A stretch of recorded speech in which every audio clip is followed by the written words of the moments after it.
So let's go back to this idea of how you decide what colleges to apply to.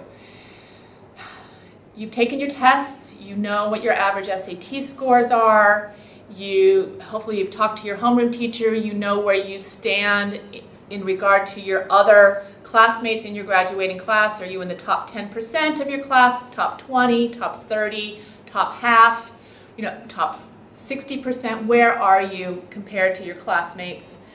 And you worked on your essay, you have a great essay, okay?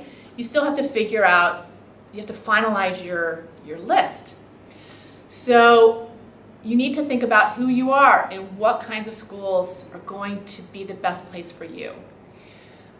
Lots of Japanese students know the famous schools in the United States, the Harvards, the Princetons, the Stanfords of the world.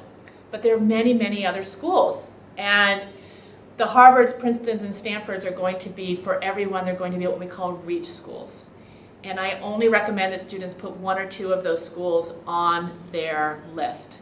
Those schools have let in fewer than 10% of the applicants, and they could fill 2 or 3 entering classes with well-qualified students.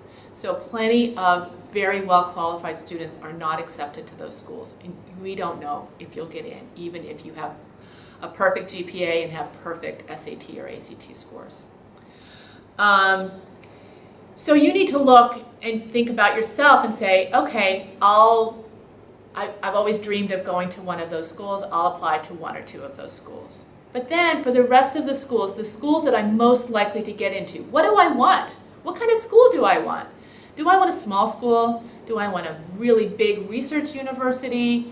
Do I want to go to a state school where people go to football games all the time and really it's a very American, rowdy, spirited school? What kind of experience do I want for myself? So, and you have everything in America. And you can have any of those be reach schools, target schools, or safety schools, okay? Your target schools should hopefully, target schools will be about 5 schools.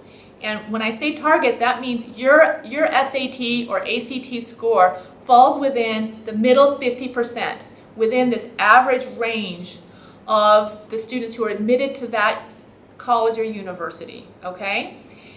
And it fits the other things that you're looking for in a college. So if you want to go to a school where you're going to have a chance to really have a close group of friends, you're going to know lots of different people, and you're going to know most of the students in your class, or a huge percentage of the students in your class. You're going to be able to be very close to your professors. You're going to have real mentoring experiences with professors. Then you're going to want to put a couple, or maybe even more than a couple, of small liberal arts colleges on your list. Today at the fair, you can go talk to alumni who've been to those small liberal arts colleges. Schools that I know are here today are Grinnell College, for example, Wellesley College in Massachusetts, it's a women's school, Smith College in Massachusetts, and there's many, many more for you to talk to.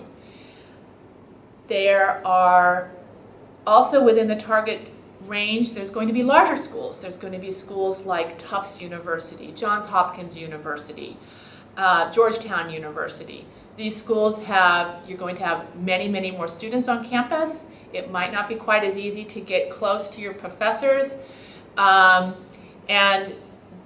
they might have what you're looking for as far as football teams or basketball teams, where you have a lot of school spirit, where everybody goes to these games. And there's maybe there's opportunities to work in laboratories and do research with a famous professor, that sort of thing. You have to find out. You need to do that research. And you shouldn't apply, I don't recommend that students apply to only one or the other. When you're making your application, apply to different kinds of schools so that you have the chance, when you receive your letters of admission, to make a choice to go visit some schools to really understand what it will be like for you to go to the schools that you're admitted to. And then every student needs to have 2 or 3 safety schools. Safety schools are schools that let in more than 25% of the students who apply, and you're at the very high end of their average, or you exceed their average SAT scores. Okay, so you know you're going to get into that school.